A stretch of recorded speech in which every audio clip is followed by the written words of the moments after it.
Сарыағаш ауданына сапармен барған облыс әкімі Жемісті ауылдық округіндегі бау-бақшамен айналысатын кәсіпкердің жұмысымен танысты.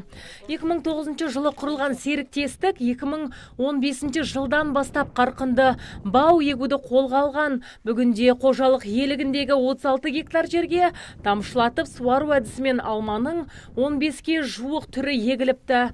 Жылына 80 миллион теңгенің өнімін өндіретін серіктестікте 30 адам тұрақты жұмыспен қамтылған. Сливаның 5 түрлі сорты бар. Барлығы қазіргі жаңа сорттар. Италиядан, Голландиядан алып келеміз тұқымдарын. Сосын бізде қазір 2018-ден өзімізде осы алман сорттарын көшеттері өсіріп жатыр. Келесі жылдан бастап кәсіпкер 250 мыңға жуық көшет қазып аламыз деп отыр. Содан соң оны интенсивті бау-бақшамен айналысатын мамандарға жеткізуді көздеуде. Бұның барлық жұрттар өзі алғанда шетелден береді. Шымкентте бар болсын. Осыған мен өткенде тапсырма бердім. Сіздерде толық қатысып балықтарыңыз. Осы жерде кейін тағы да бір семинар өткіземіз.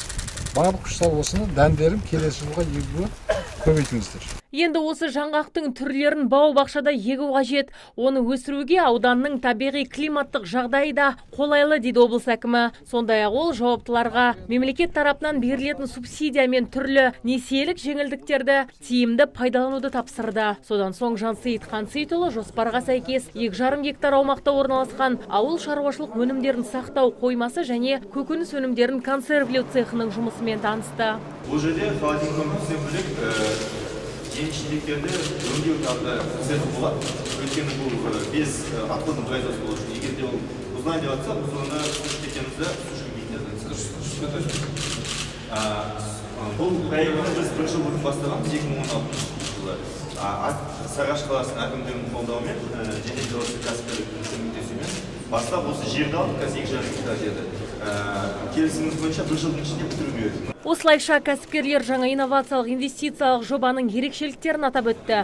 Қойманың сыйымдылығы 10 мың тоннаны құрайды. Кәсіпорынның консервілеу цехы айына 60 мың шыны ыдысқа өнім жабуға қауқарлы. Еске салсақ, Сарыағаштағы ана мен бала аллеясын салу үшін аудандық бюджеттен 35 миллион теңге бөлінген болатын.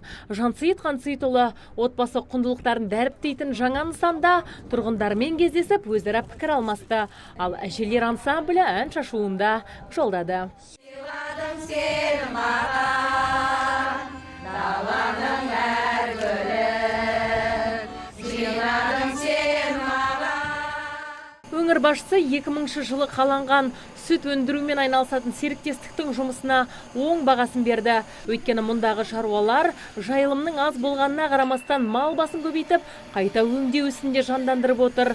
Бүгінде серіктестік қорасында 2642 мал басы бар.